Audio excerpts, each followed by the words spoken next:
was cloaked in darkness, the kind that seemed to swallow the light and cast shadows that played tricks on the eyes. The only illumination came from the pale, ghostly moonlight that seeped through the thin curtains, creating an eerie glow. Elise Rainier, the seasoned paranormal investigator, stood at the threshold of the boys' room. Her heart pounded in her chest, each beat resonating in her ears like the tolling distant of a bell. She took a deep breath, steeling herself what lay ahead. As she crossed the threshold, the atmosphere shifted. The air was heavy, thick, with a malevolent presence that sent shivers down her spine. It was as if the room itself was alive, breathing in tandem with her, its every exhalation a cold whisper against her skin. The faint scent of something acrid and sulfuric lingered in the air, a telltale sign of the demonic entity she had been sensing throughout the house. Her eyes adjusted to the dim light, and she scanned the room, her gaze falling upon the boy lying in his bed. Dalton, his name was. He lay there, unnaturally still, his face pale and drawn. His breaths were shallow, as if he were trapped in a nightmare from which he could not awake. The sight tugged at Elise's heart, but she couldn't afford to let her emotions get the better of her. Not now. She took a cautious step forward, her senses on high alert. The floorboards creaked beneath her feet, the sound echoing in the oppressive silence. She could feel it, the presence of a demon. It was here, lurking in the shadows, watching her. Her eyes darted around the room, searching for any sign of movement, any hint of where the creature might be hiding. And then she saw it. In the far corner of the room, partially obscured by the shadows, stood a demon. It was tall, its form hunched and grotesque. Its skin was a sickly shade of red, like freshly spilt blood, and it seemed to pulse with an unnatural energy. Long, sinewy limbs ended in sharp, claw-like fingers that twitched with anticipation. But it was the demon's face that truly horrified Elise. Its eyes were black voids, soulless and empty, yet filled with a malevolent intelligence.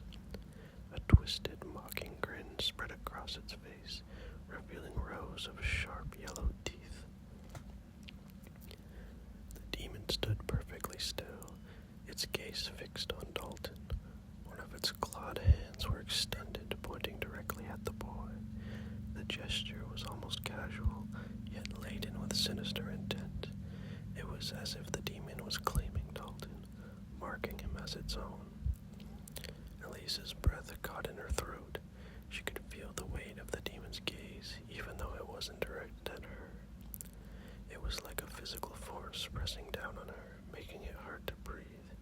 She forced herself to remain calm, to focus. She had faced many malevolent entities in her time, but this one was different. It was more powerful, more dangerous.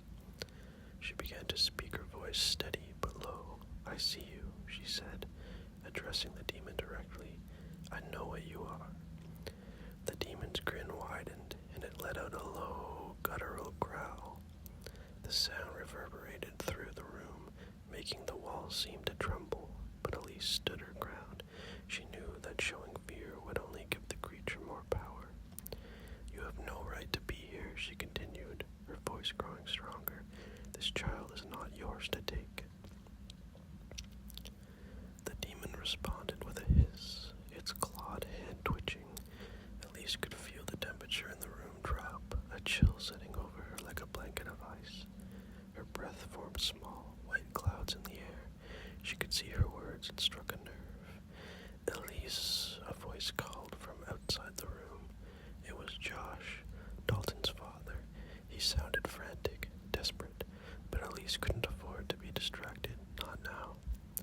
She reached into her pocket and pulled out a small vial of holy water.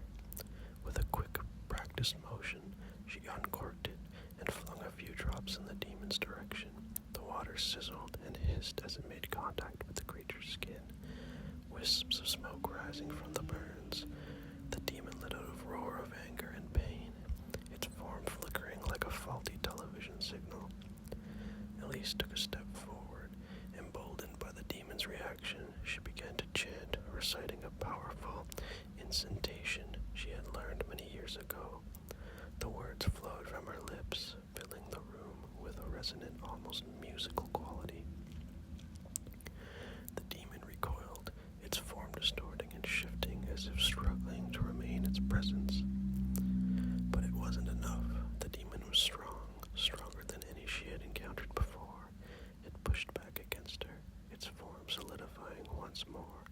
Its eyes, those horrible, empty eyes, locked onto hers, and she could feel its hatred, its fury. Elise gripped the vial of holy water tightly, ready to use it if necessary. But she knew she needed more than just holy water and insinuations. She needed to drive this creature out, to sever its connection to Dalton once and for all. "Leave this place," she commanded, her voice ringing with authority. "You are not welcome here. Leave this child and return to the darkness from which you came." The demon snarled, its form shuddering. For a moment, it seemed as if it might comply, but then it lunged forward, its claws outstretched. Elise barely had time to react. She threw up her hands, the vial of holy water crashing onto the floor and shattering.